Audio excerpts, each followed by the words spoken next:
Vishwadeep Kuila, or Vishy, helped build one of India's best known brand of pens, Reynolds. A long career journey that went all the way from his first job in a dairy plant near Varanasi to qualifying for the Indian Institute of Management, where he specialized in marketing and shifted the course of his career. Welcome to My First Job, where we find out what drives people, how luck plays a role, and the lessons they've learned. This is episode 7, and like every interesting career journey, it's full of twists, turns, and insights. My name is Venugopal Nair.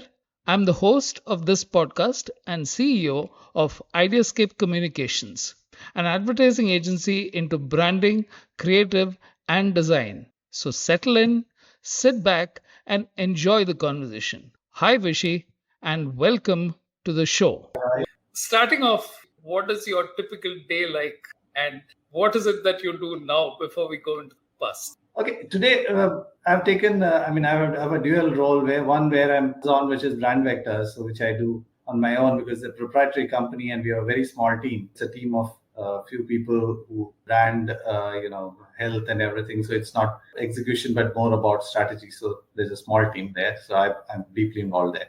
The other one, which is much larger and bigger and much ahead, which is ProClean, which is one of the founder directors. We've kind of come to a mentorship stage. We've got professional CEOs, we've got COOs, department heads, vice presidents, full-fledged structure. I spend more time there in ProClean, but more mentoring And you're into a category which is not, it's basically probiotic bacteria being used for a number of purposes, right? Yeah. So it's a very unique thing. In fact, most people don't understand when we tell them what are we doing. So they think we are selling some health drink probiotic. But that's been the whole difference. The difference has been that probiotics was used in human health and animal health all the time. But we were one of the first companies across the globe who used it for industrial purpose, replacing toxic chemicals. You've come a long way from where you began in some of the small towns. Where did it all begin? What were the kind of career dreams and aspirations you had when you were young? You know, music, and you were very good at sports, and you were in the East Zone team as a goalkeeper. You know, how did you, and music and painting? It's as if you were trying out so many things. So I don't know. Initial years, you just flow along with what happens to you. As I said, Dad would pull us out of one place to the next place every 2 years or 3 years. I was born in a small town in Karnal in Haryana. That's where my father was working for National Dairy Research Institute. I started my schooling in Tagore Bal Niketan, which is later became famous because of Kalpana Chawla. Then moved on to various places. Moved to Mumbai, was the only larger town that we moved to, and back to Karnal for second stint, then to Kalyani, which is the suburbs of Calcutta. That's how we kept moving place to place. What it really is that while I sometimes feel that if I had been in one school and focused on a good school, because we moved from good convent schools somewhere, we didn't get great schools, so we moved on to some of the CBSEs everywhere. That was the challenges which we faced of friends. I mean, trying to make friends, traveling. I used to commute 9th, 10th, 11th, 12th. I used to commute about 1.5 hours in the morning by local train, and again change at 2 trains and then go again, come back by that, because there was no school nearby where Dad was, no CBSE school. So I mean, those were challenges, but also I do feel what it really gave me of those days where that you learn life skills so much more than what you learn if you've got everything set. There's a school bus coming, taking you, bring you back. Otherwise, your car, Dad's car taking you and bring back. You don't, the kind of life skills that we learned was actually, I really feel it's helped me a lot even till today. You said when you passed out of 12th, you had to choose between a career in a not so well-known medical and dairy technology. So that was one of those places where you had to decide one way or the other. So I moved from Karnal in a very good convent school to Kalyani, where father got transferred, and Kalyani had a very poor school. So I kind of lost interest in studies. I went back into, I used to play a lot and keep playing volleyball, whatever we do. So those were not the days when parents used to go after you, study IIT, and all those. So whatever we learned from our friends, that's what we figured out. So we saw that some of my friends were preparing for medical and some were in engineering and this. I was interested in medical because I was very good at biology from early days, and my parents thought I should become a doctor. So I did, but obviously one had no idea about how competitive it can be, and appeared for it, got some very small college in Calcutta. It really wouldn't have made sense. And so I was planning to, drop 1 year and prepare seriously for medical when my dad said, yeah, you can do that. And there's this, why don't you appear for dairy engineering, which is not too bad. You can also, appear for that. And if you get through to medical next year, you can, come back and join this. I said, okay. So did that. I got through to dairy engineering. Engineering always is, and dairy engineering especially was more fun and little bit of studies interspersed between fun. So, I mean, one didn't want to come back and leave that place. So we do realize a lot of things which we learned there is useful even today, especially today because I'm in handling microbes, and all that I learned about microbiology there and context of dairy is coming very handy here for me to understand how the products behave and what. So was the college fairly well set up? Yeah, so that college is National Dairy Research Institute is the Asia's best institute in dairy, and that college is actually known to be the Asia's best dairy college. That was fine, very good facilities. And then, okay, so then dairy technology, and then you decided that you're going to go ahead and plunge into it full time, or you had some kind of, somewhere at the back of your mind saying, am I going to do this all my life, or what was going on? It may sound a bit funny, but let me tell you frankly that even then I had no clue what I wanted to do in life. Got into dairy engineering, was doing dairy engineering, had no clue what to do next. Thought, okay, we'll pick up a job. And then my father said, do you want to do an MS in the US? Because he was very well connected in the dairy industry in the US. And he said, I just have to pick up a phone and talk to them. You don't even have to appear for GRE and all. Just one TOEFL should be good enough. You'll get through. I said, okay. Again, at the same time, I wanted to just try out a job. So I said, let me first look at a job here. That excitement that I'm going to start earning was this quite a bit. So then I got through to, after my dairy engineering, I got through to Pradeshik Cooperative Dairy Federation, which is UP Dairy Federation and Parag Dairy. And that's where I started my career in a factory as a shift in charge. Tough life. You are 40 kilometers away from Varanasi, which itself is a small town that time, and it was like a village. And there you're 40 kilometers. It was like a dacoit infested place almost. So where the dairy plant was. One of the things that being in a tough environment teaches you is like the life skills part, which you said in the traveling to school and college. This one gives you a different set of perspectives. Oh, absolutely, absolutely. I can't forget how much it taught me. I mean, I was just 21 when I became the shift in charge, and I had to manage supervisors and workers who were 50, 45, that age. And they used to look at me like this little kid has come here to try and tell us what to do. It was very difficult to even convince them that they should listen to. The UP is a very militant area, so in fact I had almost threats of killing and all that stuff. There were net threats and everything. So all that happened. So it was a nice 7-8 months or close to 9 months that I was there before I think it was very difficult. I mean, I was doing it. I didn't think that I would learn too much beyond a point. We're there because I looked at those supervisors and all. They've been doing that for donkey's numbers of years. They're doing the same thing, and I didn't see how I could contribute in a big way over there. That's when I was asking my other colleagues. They say, we're preparing for CAT, and I said, oh, what is this CAT? So let me just look at it. That I had no clue what this is. I knew something called management stuff.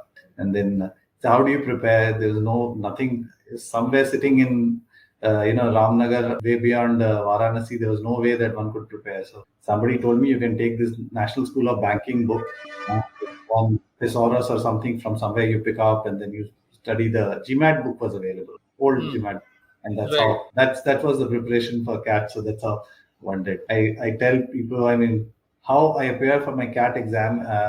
I would go from Ramnagar to Mughalsarai by bus. And night I would catch Mughalsarai, get into an unreserved compartment, come to Delhi. My center was in DPS Mathura Road. So can't do anything. And from there, to catch another bus, go to DPS Mathura Road, actually use the loo there, wash yourself, and then sit for your CAT exam there. And that's how I did both cat as well as the interview. So those are very different days of how one would be. And you got through on your cat in the very first. Yeah. So it was Wow. I that mean, this was is the kind of thing that the quota factories take 3 and 4 years or five yeah. years. To be So very what honest, it happened? I was mean, not. natural brilliance or pure genius? No. I think to be very honest, those days were, cat was not so competitive. If I were to give you the statistics, the year which I got through it, there were total candidates only were 25,000 Okay. who appeared for cat. Today, if you look at it, it's 10 times. It's at least 3 lakhs, 2.5 to 3 lakh people appear for cat, and very high, very high scores. If it was today, I wouldn't have made it ever. So that's very clear about it. So yeah, so there I think But you there didn't was have any kind of clue as to what the, kind of, you had some experience of the paper and what kind of questions and, yeah. So some of those, I mean, I didn't have too much of a clue as to how it would be. I knew it was a multiple choice, and this is how it is. I mean, that's how one went in. But I think the good part was that a lot of people were clueless like me who appeared there. So I mean, unlike today where everybody knows even the nuances, the coaches tell you everything. All of us were like completely clueless as to what we are going for. We are going to appear for an exam. We are going there to appear for it. Yeah, once I got through, it was a very different phase in which do you remember anything of the interview? those days we used to have GD and interview both. So these days GDs Okay. have been, I forget the topic, something where not much of clue on what is happening. And GD, I mean, everybody is almost literally screaming and not allowing you to, not used to fighting like that for attention. I I literally was quiet. So moderator said, why don't you let him say something? Few things I think he liked. So I made it to interview. Interview was fantastic. I think I answered only one question. Technical, all questions were good. I mean, I answered on dairy and all that. But after that, he went on to, suddenly he saw that what is your hobby painting. He went on into who's painted this one, who's the this one, and then I don't know. He said, oh, you paint, you have no. I said, I paint, but I have no clue about this artist. So I was very sure that I'm not going to make it. But somehow Right. I said, it's like if you imagine a situation where F1 car is at this peak acceleration and lifted above the road, and suddenly you drop it on the road, how it will take off. If you survive first 6 months, I didn't know whether I was coming or going. Difficult time. I mean, I remember my first day, went there very happily and we said, okay, you've got to collect your course material. So went to the course material section, and they said, here's your course material. They give you a slip, you have to submit it, and they'll give you your course material. This was about 1.5, 2 feet of cyclostyle notes and some reference books, everything and plus books given. So I barely carried it, and while trying to carry it, I turned around and said, so is that all for the term? Told me this is for this week. That was my first shock of my life that I got it. I said, hey, come again? I said, this is for this week. Next week you'll get your next round of chaos. But there is no way you can pass IIM by studying every bit. That's what I think. If you want to study from beginning to the end, you'll never pass because you won't even finish 20% of what they really prepare you for is to, in real life, that's how you're going to be. You're going to be flooded with information. There'll be information all around you. You really need to outsmart the system in understanding what is it that you need to go through, what you don't need to go through. How do you quickly make decisions based on what needs to be read, what doesn't need to be read, you can't be just working like a donkey from first page to the last one. That's what whoever cracked that made it. But we had very brilliant students also who actually dropped out after having mental stress and all that. So then again, the equation really changes how strong you are mentally, and that's where sometimes I feel I possibly survived IIM because from small town you are mentally far more stronger than children who are brought up in city with a lot of comfort, and that's how possibly the mental toughness was there. So once you wrapped up IMA, obviously then it becomes a question of what is it that you want to do next. So Yeah. dairy and advertising, if I remember right, is that what you decided to take up? At IIM, I got very interested in marketing. Okay. I love marketing subjects somehow, and marketing and advertising both were my favorites. I maxed those subjects. I used to get very good marks on that, and some of my friends used to tease me saying, no, no, no, no, it's your handwriting which gives you good marks here, because those days it was still used to write our papers. So that's about, I maxed all those subjects, marketing, and then I decided that yes, it's going to be marketing. So my first choice was, if I could, would happen that if I got into levers or PNG or Godrej or something. So I'll go into marketing. If not, second choice would be advertising. So as it happened, two of us were picked up for Godrej, and I was very happy we joined Godrej. More so because they used to give a Maruti car at the end of, right in the beginning. So that was the biggest, very happy. But then, yeah, it so happened that somehow they decided that no, this year we'll take only one, not take two, after giving them. So I was suddenly, after having come out of the placement, I had to get back into placement because they suddenly changed their mind. So then my second choice was, because Nestle had also selected me, but they wanted me to go back into production. So I didn't want to get back to production. I said marketing. They said few years you will have to do in production. Then that didn't look like that would happen. So I decided to get into advertising, which was my second love, and I loved my stint in advertising. 6-7 years that I was in 3 agencies. That was I loved my stint. Why don't we go back to some of those early days and what your experience of learning and actually on the job and what advertising was like? Really happened when I came to advertising was, I thought, we've learned so much, and I'm going to apply all that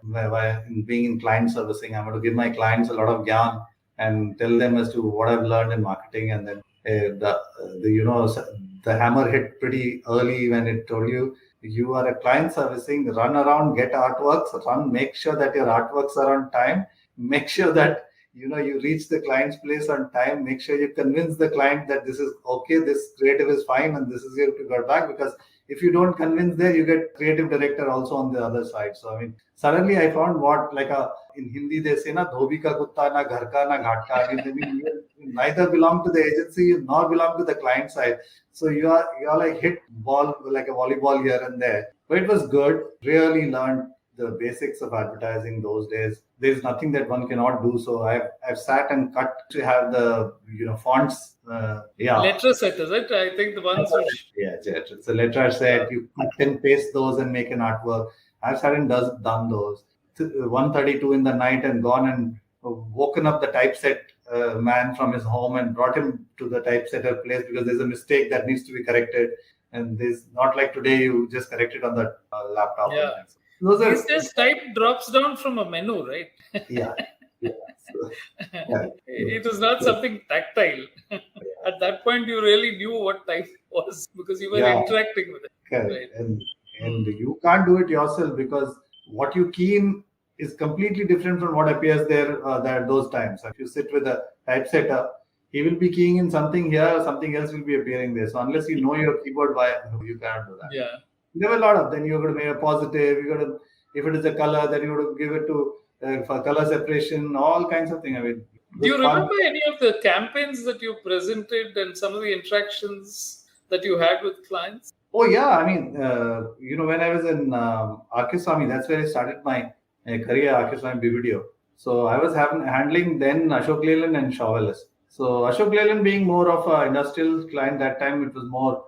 We used to do the brochures for various trucks and all those, and we did a corporate campaign and a corporate, AV and those kind of things. But Chauvelin was launching their first mosquito mat, and we had to shoot a film. We shot a film, and we had to do the packaging and the creatives. So I remember a very good first time we were doing this shoot, and that's my first TVC shooting. Tara mosquito coils. So the model is there and the kid is there.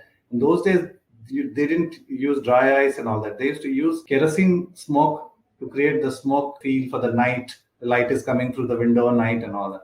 And suddenly the kid's mother comes running inside. तुम मेरे बच्चे को मार दोगे, मैं लेके जा रही हूँ. And she literally ran away with the kid. We had a tough time trying to, console her and get back and finish the shoot quite quickly. So starting from those kind of a thing, and then we had the packaging. The packaging went to this should say plant-based repellent, not harmful for kids. That not from the this dropped for whatever reason. That piece only from the artwork had dropped. The entire packaging, a few lakh packaging got printed with harmful for the kids. My God, which said harmful for kids. Yeah. because not got dropped out there. So I mean, imagine the situation. I Very can early in imagine my life. the tension that would be there to just break this news to the client and then, Yeah, we had yeah, forget about breaking it. Breaking it to Sundar Swami was my biggest problem. When I had to go walk into Sundar's room and say, Sundar, this is the goof that has happened. He looked okay. at me and very quietly said, "What? So, who was smoking pot?" So I said, "No one, Sundar. It just dropped like this. It dropped." Of course, I mean, he took care. He spoke to the client and Okay. he reprinted, That but was at a least large print run. It was a fairly large. yeah, about 1.5 lakh print run. I mean, it was not a small print, large print run. Yeah, I know. So we learned That's why very at early. times I think you're happy in these days of digital where the number of only okay, but packs still have to be printed. You can't get away from. Yeah, So when did it get to the point where you could start giving clients gyan, which is what you dreamed of, right? never. I grew from account executive till account director and did the same thing. I didn't do anything different than what I was doing as an account executive. Only I had two people whom I could tell them, hey, go run around here, do this, or three people. That's the only difference that happened. Client didn't listen to me as an executive, didn't listen to me as account director either. He told me, all that is fine, but this is what you do. What I tell you is to whatever you tell me is fine, but this is all I want you to do. So we Yeah. did that all the time. So No, that's the thing, no, that when you there's such a huge difference between what is taught in college and how you're raring to go and you think that yeah, you're out to change the world, and then suddenly you hit this wall where reality bites, and then you realize that no, but you have to start literally from the beginning all over again.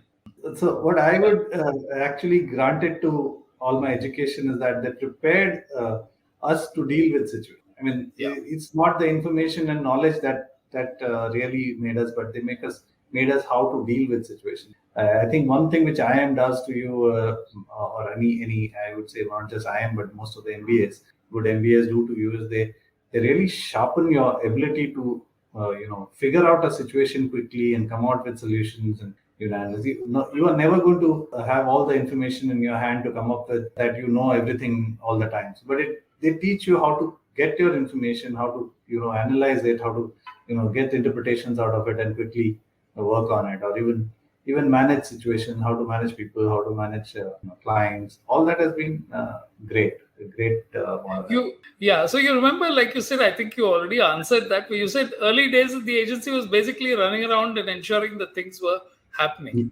It Yes, was, yes. yeah, most of it was really, and there you had to have physical meetings. Oh yeah. You had to, yeah, yeah. There was no escaping the physical meeting and presenting also. Because I remember the artworks, getting all that done was actually quite a job. It wasn't very easy. Yes. And then sending it off to media. But I think we're getting into the nuts and bolts of advertising. But let's go back to. So when did this switch happen? So actually, it was more of an accident. I moved out of Mudra, as you would know, after I got married, and husband and wife were not allowed to be in the same agency. Same So, agencies. uh, obviously they preferred the wife to the husband, so they kept the wife and told the husband to get out. So I I was fortunate enough that David said, "Okay, Vishy, come with me. We'll start this Interact Vision." And that's how it happened. So we had a good time in Interact Vision handling Henkel as a client. That was mostly a sole client, I would say. We were handling predominantly. Did a lot of work there. But I think that's the time when I handled the client for about three months or so. So he kind of remembered me, asked the recruitment agency that, do you know this guy? He was in between there. He was in Mudra. Where is he? So they said, yeah, he's there, very much there. But that's how they called me and then said, come over. So I was, as usual, very unsure because that time it was a completely owner-driven company run by two gentlemen. And I would say, after Mr. Ishwar Das, I was the first professional to join that place. So as my luck would have it, I joined and Mr. Ishwar Das left. So I was left holding on to this myself. So that was, but then it was again another phase of learning. How do you grow with an entrepreneur and how you grow an organization in an entrepreneurial organization? And it Very was a very tough category, right? At that point, hardly any brands were there in pens. It was really difficult to establish a pen brand. So Reynolds, Yeah, it was difficult. So the I would say it was a very difficult category as far as distribution is concerned, and marketing and distribution is concerned. I was fortunate that this client was very marketing savvy. I think if you know, Mr. Kader has always been who was that time handling marketing. He was very savvy. I mean, native intelligence to a next level. So he yeah, always he would always, if I say that we'll spend 1 crore, he'll say, no, no, that's not enough. We should spend 2 crores, 2.5 crores. He knew it really was to establish a brand, and he believed in brands in an entrepreneurial organization. But what you learn is that you got to not only grow, but you got to grow the entrepreneur along with you. grow the entrepreneur. So here, what exactly did you need to do? Where does the problem come in an entrepreneurial organization? That as professionals you think differently, and as entrepreneurs they think different. Both of us have the same objectives. The route to that objective is slightly different, and our route to that objective is like, I also want to grow the brand. Okay, so I would say the way to grow the brand is this way. You got to invest. How do you invest? How you do this and all that. For them to actually be able to buy that, you need to be able to work with them, win their confidence, so they also grow in the thinking that what you're doing along with you. So what I mean is, if there is gap in thinking between a professional and an entrepreneur, you're always going to have friction and clashes. You've got to bridge that. Well, you'll never be able to do that 100%, but you've got to bridge that as much as possible. And that's a very large task. That's a big task. So you remember some of the things where there would be differences in points of view and how you change some of those things? Oh, very much. I mean, a lot of areas. As I said, as far as the marketing, they're very tuned to marketing. So I was fortunate there was an issue on that. First time I went there and I looked at, I said, okay, show me the media plan. It was Hindu, 3 insertions, rupees so and so. Then there is this channel, so many insertions, ad, rupees so and so. So I asked him, is this the media plan? He said, hey, this is it not? Where now? So I said, no, I want to know what is the deliverables, what is the reach, what is not. All those are nonsense. We know what is doing well. We will tell you. So you do that. So it started with that. And then imagine from there, I could take the client to where we were the second client in the country to be the AOR, to adopt AOR, media buying basically. That too, Initiative Media tells me that our fax of approval was 2 minutes later than ITC. So ITC was the first client in this country who went on for media buying as a separate agency, and we were the second one. So that transition that you're going to make them to come to is very difficult. They don't easily accept it, because with no bad intention, they've done the things differently. Yeah, so absolutely. Obviously, they need to be able to convince that yes, this is what this guy is saying, it makes sense. Once you do that, so I think after a couple of years, 2-3 years, they were pretty convinced about whatever I was saying. They would listen. I literally was the blue-eyed boy then. So it was so where I could get. I mean, imagine a small company getting Sachin as a brand ambassador on those days, and right. They heard me out, Right. and So what is that like? What was the thinking behind getting Sachin as a brand ambassador then? Various places things happen. So I always believe you use a brand ambassador for 2 reasons.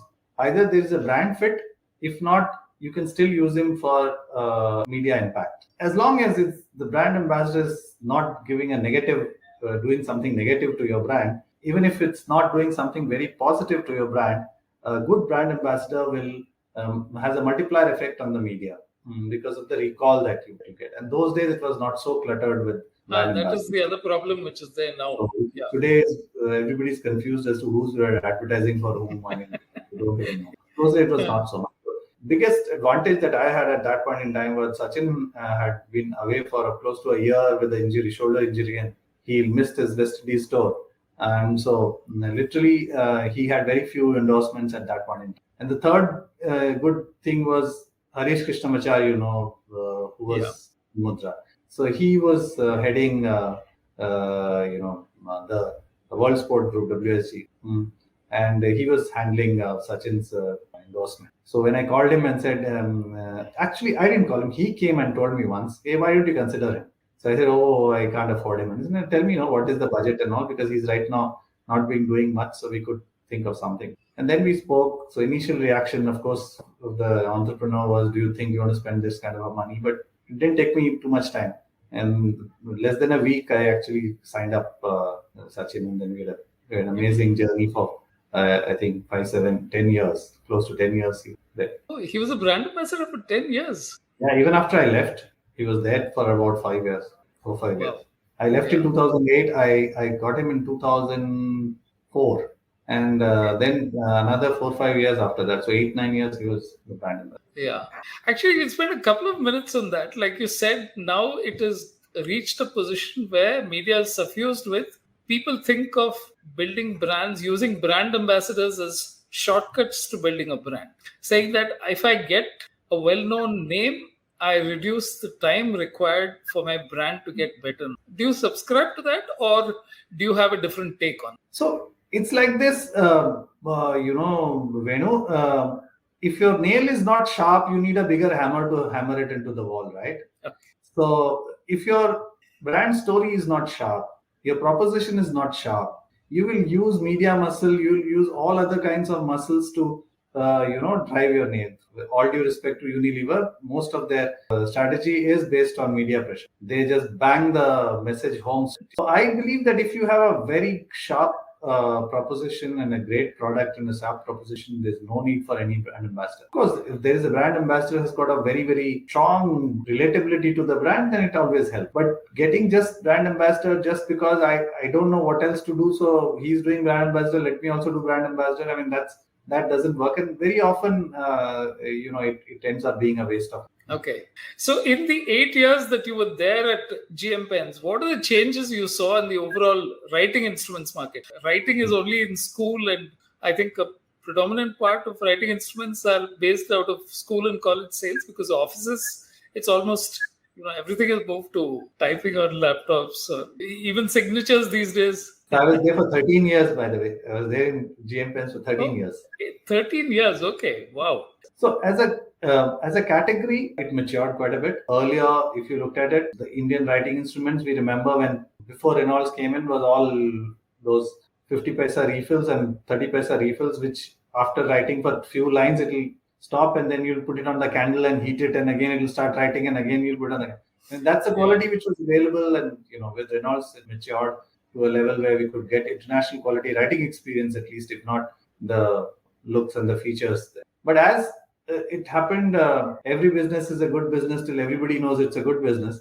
Very quickly, a lot of people came to know, those who were making unrelated things like Pan Parag decided to come into writing instruments. People making all kinds of different things started coming into writing instruments. With those kind of a thing, the competition grew, but it also did a lot of good to the category. But of course, as we think that the writing came down, what happened to the market? Did it crash, or did it become like high priced and low volume or something of that sort? Nothing of that sort. Right? The prices kept going down.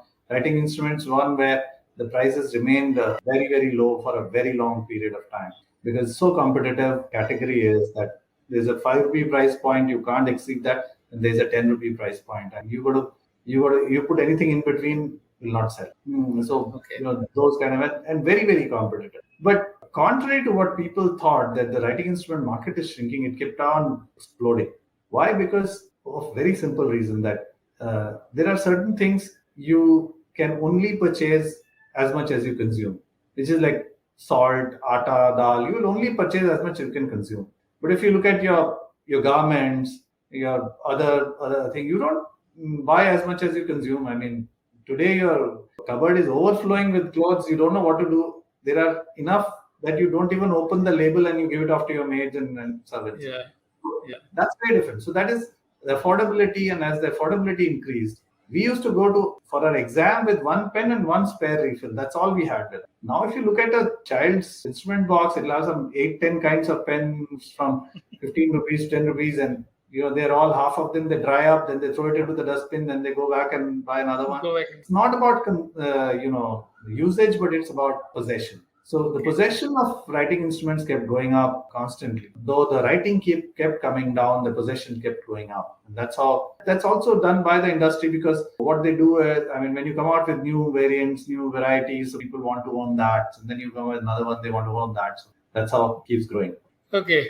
Now, having done so much, what do you think would have changed if you had started off? I'm not able to imagine myself being very planned about having, no, I will do this and go after it. Not really. But I know today's world is very different. So if it is an advice for today's people, I would really say that it's not about what is a great career choice, what is a great line, what is doing great, where you can get a big job. I think it's very important for you to figure out very early in life what you like. In today's competitive world, you cannot be doing something which you don't like and still do better than the other guy. The other guy who likes that and he's doing it will always outshine you. When you're doing it as a chore kind of a thing, and every day I'm doing it to earn money, but other guy is doing it because he loves it. He'll always outshine. In my view, I think today's world has also got options. I mean, when we were there, it was engineering, medical. That's it, the end of the list. Today, there's so much of it. Everything is around there. I mean, anything you do it better than most people. And you got a business or you got a career. That's all you need. Nothing that you have to be an engineer. Spinning the disc, you will make a great DJ. You'll earn much more than anybody else. You love it, and you got a career. So I mean, I'm very happy to see. My driver earns much more than what my son started earning once he finished his engineering from IIT. That's good to see that physical labor is also being respected. It's not just about a degree, of course. What is going to happen in future is it's not going to be education alone. It's going to be skill. You got to have skills which your employers really are looking for. Education is fine, that's a background, but the skills are very, very important.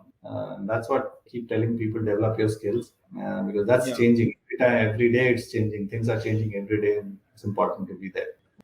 I would say, I mean, everybody tells me, and I mean, I also think I love teaching. I love teaching, and a lot of people do tell me that it's a career and as a teacher or a professor. So the option that I had in the US was to do a MS, PhD, and get into academics. So sometimes I do feel could have been maybe much more peaceful and laid back, but I wouldn't have been unhappy. Even that would have been a good option for me, because I think that is something that you can still continue to pursue. It's not. Do you feel that this is the one, or do you feel? So interpersonal skill is a skill which is universal. You can't do anything in an organization or at home or anywhere without interpersonal skill. So I wasn't really talking about the interpersonal skill part of it. That was always required. Even earlier, it was required when we were there. It was a key thing. It has been the key thing throughout, as long as I think jobs, and even before jobs, even at home, interpersonal skill is important. You still need that to survive. Yeah, maybe even more than job, you need interpersonal skill at home.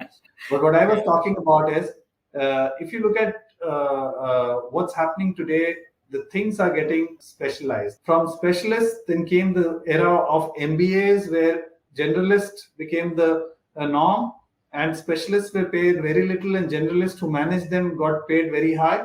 It's moving back from there. That generalists are not really required so much as specialists are being looked for. That as they call it, the ICs, the independent contributors. That's the stage which is coming to. Everybody's talking about independent contributors. I mean, how much can you contribute into independence? For that, you need to develop those skills. For instance, let me tell you, I have been into marketing all the time. Suddenly, this whole marketing scenario has changed into digital and performance marketing. Now, I have no clue about what these things are. I'm learning. I'm acquiring those skills. I'm acquiring those skills and skills that you've learned earlier into performance marketing or into digital marketing. I cannot sit and say, oh, my time marketing was like this, so I'm going to do it that way. So I've got to keep changing and acquiring those. That's what I meant by skill. So what is it that you see different? I know digital is a whole new ball game, but what are you struck by? What are the differences, and where do you see the change? So the change is predominantly with the consumer. I wouldn't say as much as with product or the environment or the marketer as much as, because marketer follows what's happening to the consumer. if the consumer demand is changing, marketer has to follow, and otherwise, you're not going to sell. So what's happening? Consumer is that consumer has become fickle because of options. When you look at product, there are hundreds of product options. When you look at media, there are hundreds of media options. When you look at the pressure for his time, he's distracted all the time. Attention span is so low. So you got to understand who you are selling to. Earlier, you were selling to a guy who would sit for 1.5 hours watching Mahabharat on a Sunday, and that's all he will watch through the day. After that, he has nothing else to watch. So the whole day he will repeat the dialogues of Mahabharat kid will repeat for the next 1 week to 10 days till the next Mahabharat happens. I mean, that's not what it's going to be today. They're on their mobile. Just constantly information is flooded at them. So that's a very different animal compared to what it was. I mean, I would say our generation when we were kids, or we were the key consumers at that point in time. So today's consumer is very different, and the whole challenge is in how do you get their attention in such a fragmented. You have to be 2 steps ahead on features all the time, because the information is accurate information is available to them. So they are able to compare and contrast very easily and then pick the right one. So you've got to be always ahead. So that's a huge task for the marketer. And is that good or bad, Vishy? Because today, if you look at a mobile phone, there's a huge amount of pressure on companies to come up with a new model practically every year. And how much can you really change? Because if you look at, yes, it's the processor speed, and it's got down to things like, does the phone lag a bit? Because essentially the difference ever since the iPhone came up with the slab, all smartphones look the same. The pressure is, how do you differentiate and how do you say that you're better than the other? The differences have become minuscule. Do you think that's true, or do you have a different take on it? So competition is going to be technology is become very easy today. Earlier, technology was a differentiator. Today, technology is not a differentiator. You can buy the technology from wherever you want to. The same guy is ready to make for 20 different people the same phone. I mean, today, Philips is making electronic products for Samsung. Samsung is making for Philips. They're interchanging and they're making for each other, because technology is not the differentiator anymore. So it's a marketing, it's your product ideas. I mean, some of them, which is, so how do you package it and put it across to the customer? Those things are becoming far more important, and that's the reason. Whether it's good or bad, well, I'm a believer that we need to simplify our lives. It's getting too complex, but that's a wish which I don't think is going to come. It's going to be fulfilled, because change is a one-way thing, and human nature of wanting to want something new and different every day it's a one way. They're never going to go back and say, I'm going to simplify my life. And there will be few sadhus or few people who would wish that we go back and simplify our lives, but it's not going to happen. Every new generation is going to keep on pushing that envelope towards more and more variety, more products. It's a one-way street.